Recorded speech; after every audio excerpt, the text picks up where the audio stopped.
యోహాను 3వ అధ్యాయం. మనము దేవుని పిల్లలమని పిలువబడినట్లు తండ్రి మనకెట్టి ప్రేమను అనుగ్రహించును చూడుడి. మనము దేవుని పిల్లలమే. ఈ హేతువు చేత లోకము మనలను ఎరుగదు, ఏలయనగా అది ఆయనను ఎరుగలేదు. పిల్లలమని యోహాను 1:12-13, రోమా 8:16-17, ఫిలిప్పి 2:15, హెబ్రీ 2:3, 2:13, 1 పేతురు 1:4. ప్రతి ఒక్కరూ దేవుని సంతానం కాదు. యేసు ప్రభువును స్వీకరించి దేవుని ఆత్మ మూలంగా తిరిగి పుట్టిన వారే దేవుని సంతానం. తండ్రి మత్తయి 5:16 నోట్. ప్రేమ ఎలాంటిదో 1 యోహాను 4:8-10, యోహాను 3:16, రోమా 5:8, ఎఫెసీ 1:4, ఎఫెసీ 2:4. మనం నరకానికి తప్ప మరి దేనికి అర్హులము కాము. దేవుడు మనలాంటి పాపులను తన పిల్లలుగా మార్చటం ఆయన అమిత ప్రేమ కారణంగానే. మనలను ఆయనను ఎరుగలేదు. యోహాను 15:21, యోహాను 16:3. విశ్వాసులు ఆధ్యాత్మికంగా జన్మించి క్రీస్తులో ఉన్న కొత్త మనుషులు కాబట్టి లోకానికి యేసు ఎలా తెలియదో అలానే వారు కూడా తెలియదు. యోహాను 17:14, యోహాను 17:16. వారి స్వభావాన్ని, వారి ఆశయాలను, నమ్మకాన్ని దేవుడు వారి హృదయాల్లో ఉంచిన దేన్ని లోకం అర్థం చేసుకోవడం అసాధ్యం. ప్రియులారా, ఇప్పుడు మనము దేవుని పిల్లలమై ఉన్నాము. మనమిక ఏమవుదుమో అది ఇంకా ప్రత్యక్షపరచబడలేదు. కానీ ఆయన ప్రత్యక్షమైనప్పుడు ఆయన ఉన్నట్లుగానే ఆయనను చూతుము కనుక ఆయనను పోలియుందుమని ఎరుగుదుము. మనమిక ఏమవుతామో. దేవుని పిల్లలుగా ఉండడం అంటే శాశ్వత కాలంలో ఎలా ఉంటుందో దేవుడు ఇంకా సంపూర్ణంగా వెల్లడించలేదు. వెల్లడి అయ్యేటప్పుడు 1 యోహాను 2:28 చూస్తాం. మత్తయి 5:8, 1 కొరింథీ 13:12, ప్రకటన 22:4 ఆయనలాగా. రోమా 8:29. ఏ మనిషికైనా సాధించడానికి ఉన్న గమ్యాలన్నిటిలోకి ఇది ఉన్నతమైనది. విశ్వాసులు క్రీస్తును ముఖాముఖిగా చూచినప్పుడు శాశ్వతంగా ఆయన పోలికలోకి మారుతారు. 1 కొరింథీ 15:48-54. వారు ఎన్నుకొని తహతహలాడుతూ ఎదురుచూస్తున్న స్థితి వారికి కలుగుతుంది. అంటే వారు ఏ మచ్చ, ఎలాంటి కలంకము లేకుండా పూర్తిగా శుద్ధులుగా, దోషరహితులుగా, న్యాయవంతులుగా, పవిత్రులుగా ఉండే స్థితి. ఆయన యందు ఈ నిరీక్షణ పెట్టుకొనిన ప్రతివాడును ఆయన పవిత్రుడై ఉన్నట్లుగా తన్ను పవిత్రుని చేసుకొనును. క్రీస్తు వచ్చినప్పుడు ఆయనలాగే ఉండాలని ఆశించిన వారు ఇప్పుడు ఆయనలాగా ఉండాలని ఆశిస్తారు. ఆయన పోలికలోకి మారే క్రియ ఇప్పటికే ఆరంభమైంది. 2 కొరింథీ 3:18, కొలస్సీ 3:9-10. నిజ విశ్వాసులు ఈ పవిత్రపరిచే క్రియలో దేవునికి సహకరిస్తారు. హెబ్రీ 12:14 పోల్చి చూడండి. పవిత్రం చేసుకుంటారు. 1 యోహాను 1:7, 1 యోహాను 1:9, 2 కొరింథీ 7:1. ఆయన వెలుగులో నడుచుకోవడం ద్వారా మాత్రమే మనల్ని మనం పవిత్రం చేసుకోగలం. పాపము చేయు ప్రతివాడును ఆజ్ఞను అతిక్రమించును. ఆజ్ఞాతిక్రమమే పాపము. పాపం అంటే దేవుణ్ణి, మంచి చెడుల విషయంలో దేవుడు తెలియజేసిన దాన్ని మనసులో ఎదిరించడం. దేవుని చట్టం అంటే ఏమీ లేనట్టు, లోకంలో న్యాయసూత్రం ఏది లేనట్టు ప్రవర్తించడం. తన స్వార్థపరమైన కోరికలనే ఎప్పుడు చూచుకుంటూ ఉండడం. పాపములను తీసివేయుటకై ఆయన ప్రత్యక్షమాయనని మీకు తెలియను. ఆయన యందు పాపమేమీ లేదు. అపరాధాలు తీసివేయడానికే. యోహాను 1:29, రోమా 11:27, హెబ్రీ 9:28, హెబ్రీ 10:11-14, హెబ్రీ 10:17. అపరాధమేమీ లేదు. Hebrew 4:15, Hebrew 7:26. ఇది యేసు ప్రభు విషయంలో మాత్రమే చెప్పగలం. విశ్వాసులు తమ విషయంలో ఇలా చెప్పుకోరాదని యోహాను ఇంతకు ముందే చెప్పాడు. 1 యోహాను 1:8. ఆయన యందు నిలిచియుండు వాడెవడనూ పాపము చేయడు. పాపము చేయువాడెవడనూ ఆయనను చూడనూ లేదు, ఎరుగనూ లేదు. ఎవరిని తీసుకున్నప్పటికీ పాపంలో కానీ క్రీస్తులో కానీ ఉన్నారు. పాపంలో ఉన్నవారు పాపాన్ని తమ జీవితాల్లో అభ్యసిస్తారు. వారి బ్రతుకు తీరే పాపం. క్రీస్తులో ఉన్నవారు ఇలా చేయలేరు. వారు ఆధ్యాత్మికంగా జన్మించారు. 1 యోహాను 2:29. వారు న్యాయవంతుడైన దైవ స్వభావం, దేవుని సంతానం కాబట్టి న్యాయవంతమైన స్వభావం వారికి ఉంది. ఒకటో యోహాను 3:1. దేవుని ఆత్మ వారిలో నివసిస్తూ ఉన్నాడు. ఒకటో యోహాను 4:13. అంతకుముందు ఉన్నట్టుగా వారు కొనసాగడం అసాధ్యం. ఎఫెసీ 2:1-3. విశ్వాసులు కొన్నిసార్లు పాపంలో పడిపోతారు. ఒకటో యోహాను 1:7. ఒకటో యోహాను 2:1. ఒకటో యోహాను 5:16. అయితే ఉద్దేశపూర్వకంగా అదొక జీవిత విధానంగా పాపంలో కొనసాగలేరు. సామెతలు 24:16. వారు పాపం చేస్తే వారిలోని నూతన స్వభావం ఆ పాపానికి వ్యతిరేకంగా తిరగబడి వారు దాన్ని అసహించుకొని దాని నుంచి బయటపడేందుకు ప్రయత్నించేలా చేస్తుంది. వారు అందులో నుంచి బయటపడాలని క్రీస్తు ప్రార్థిస్తున్నాడు. లూకా 22:31-32. యోహాన్ 17:17. హెబ్రీ 7:25. వారిలో ఉన్న పవిత్రాత్మ వారు అందులో నుంచి బయటపడాలని వారిని ఒప్పిస్తూ బలవంత పెడుతూ ఉంటాడు. వారు పాపంలో నిలిచి ఉంటే వారు క్రీస్తుకు చెందిన గొర్రెలు కారని, దేవుని మూలంగా పుట్టినవారు కారని అది తెలియజేస్తుంది. 2 పేతురు 2:22. దేవుని పిల్లలు సైతాను పిల్లలకు పూర్తిగా వేరైన వారు. ఈ సత్యం వారి ప్రవర్తనలో కనబడుతూ ఉంటుంది. నిలిచి ఉండే వ్యక్తి మనమెంత సంపూర్ణంగా ఆయనలో నిలిచి ఉంటే అంత న్యాయవంతులుగా ఉంటాం. పాపం నుంచి అంతగా విడుదల అవుతూ ఉంటే దేవుని తలంపులు, కోరికలు అంత పరిపూర్ణంగా మనలో ఉంటాయి. అంత పూర్తిగా ఆయన సంకల్పం ప్రకారం నడుచుకుంటాం. చిన్నపిల్లలారా, ఎవరిని మిమ్మల్ని మోసపరచనీయుకుడి. ఆయన నీతిమంతుడై ఉన్నట్టు నీతిని జరిగించు ప్రతివాడును నీతిమంతుడు. తప్పుదారి 1 యోహాను 2:26, 1 కొరింథీ 6:9, గలతీ 6:7, ఎఫెసీ 5:6. మనుషుల ఎదుట 2 రకాల జీవితాలు మాత్రమే ఉన్నాయి: పాప మార్గం, న్యాయ మార్గం. ప్రతి ఒక్కరూ ఈ దారిలో కానీ ఆ దారిలో కానీ ఉన్నారు. మత్తయి 7:13-14, రోమా 2:6-10 చూడండి. అలాగని న్యాయవంతుడు అసలు ఎన్నడూ పాపం చేయడని కాదు. 1వ వచనం 1 యోహాను 1:7, 1 యోహాను 2:1, యాకోబు 3:2. లేక పాపి ఒక్క న్యాయక్రియ అయినా ఎన్నడూ చేయడని కాదు. అపోస్తల కార్యాలు 10:2. యోహాను ఒక వ్యక్తి జీవనయాత్ర అంతటినీ మొత్తంగా దృష్టిలో ఉంచుకొని మాట్లాడుతున్నాడు. న్యాయవంతుడి జీవితంలో న్యాయంగా ప్రవర్తించడం ప్రాముఖ్యంగా కనిపిస్తుంది. పాపి జీవితంలో అపరాధాలు చేయడం ప్రాముఖ్యంగా కనిపిస్తుంది. న్యాయవంతుడే 1 యోహాను 2:29. అపవాది మొదటి నుండి పాపము చేయుచున్నాడు కనుక పాపము చేయువాడు అపవాది సంబంధి. అపవాది యొక్క క్రియలను లయపరచుటకే దేవుని కుమారుడు ప్రత్యక్షమాయెను. అపనింద పిశాచం. మత్తయి 4:1, ఎఫెసీ 2:2. ప్రతి వ్యక్తి దేవునికి గాని సైతానుకు గాని చెందినవాడు. 1వ వచనం 10వ వచనం యోహాను 8:44 చూడండి. మన జీవితాలను దేవుడు ఏలుతూ ఉండకపోతే సైతాను ఏలుతూ ఉంటాడు. మొదటి పాపి సైతాను. నాశనం చేయడానికే సైతాను పనులు, పాపం, మరణం. క్రీస్తు తన ప్రజల్లో వీటిని నాశనం చేయడానికి వచ్చాడు. వారి పాపాల కోసం చనిపోయి సజీవంగా లేవడం ద్వారా అలాంటి నాశనానికి, సైతాన్ను నాశనం చేయడానికి కూడా పునాది వేశాడు. దేవుని మూలముగా పుట్టిన ప్రతి వానిలో ఆయన బీజము నిలుచును కనుక వాడు పాపము చేయడు. వాడు దేవుని మూలముగా పుట్టినవాడు కనుక పాపము చేయజాలడు. దేవుని వల్ల జన్మించిన 1 యోహాను 2:29 చేస్తూ వచనం 6 దేవుని విత్తనం, ఆధ్యాత్మిక జీవాన్నిచ్చే ఆధ్యాత్మికమైన బీజం. 1 కొరింథీ 9:11 అంటే దేవుని నుంచి కలిగే జీవం. అది దేవుని వాక్కు మూలంగా వస్తుంది. యాకోబు 1:18, 1 పేతురు 1:23, మత్తయి 13:3, మత్తయి 13:23, లూకా 8:15.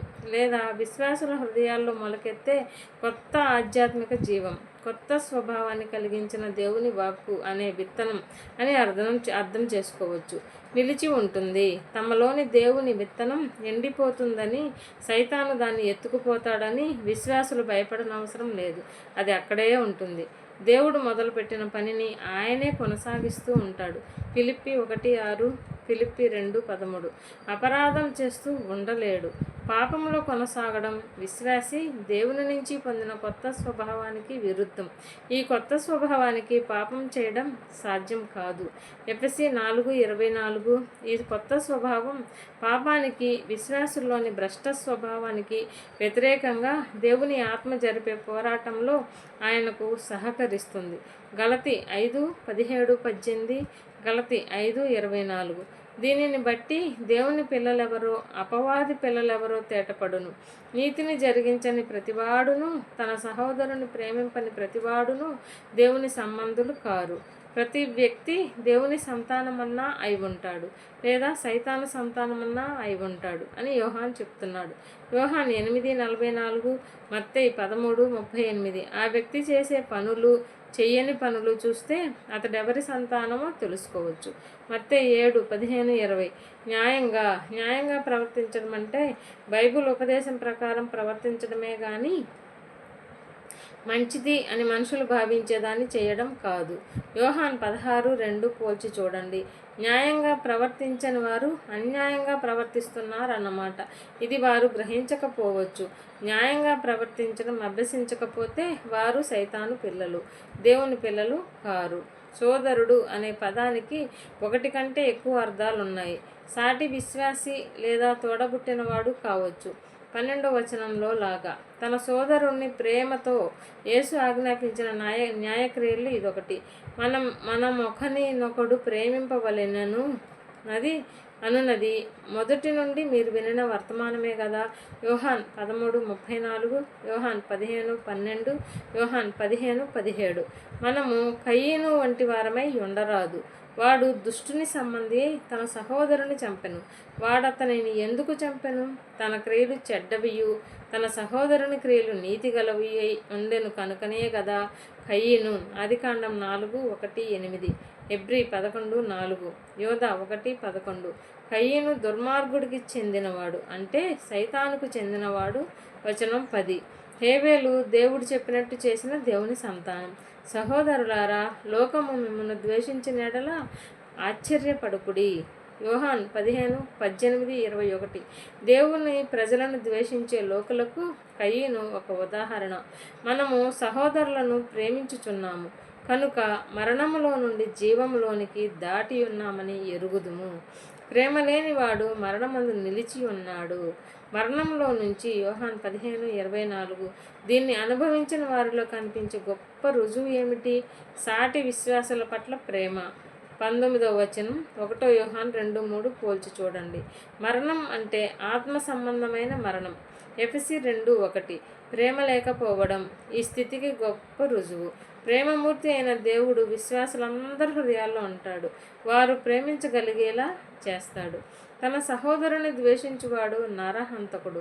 ఏ నరహంతకుని యందును నిత్యజీవం ఉండదని మీరు ఎరుగుదురు. ద్వేషం హత్య వంటిది. ఎందుకంటే అది ద్వేషించే వ్యక్తిని వీలైతే నాశనం చేయాలని చూస్తుంది. దేవుడు ఒక వ్యక్తి చర్యలు మాత్రమే కాదు, అతని హృదయ స్థితిని కూడా చూస్తాడు. మత్తయి 5:27-30 పోల్చి చూడండి. హంతకుడే పశ్చాత్తాపపడి క్రీస్తులో నమ్మకం ఉంచితే హంతకుడికి శాశ్వత జీవం కలుగుతుంది. అప్పుడు అతడు ద్వేషించడం మానివేస్తాడు, హంతకుడుగా ఉండడు. ఆయన మన నిమిత్తం తన ప్రాణము పెట్టెను కనుక దీని వలన ప్రేమ ఎట్టిదని తెలుసుకొనుచున్నాము. మనము కూడా సహోదరుల నిమిత్తము మన ప్రాణములను పెట్టబద్దులమై ఉన్నాము.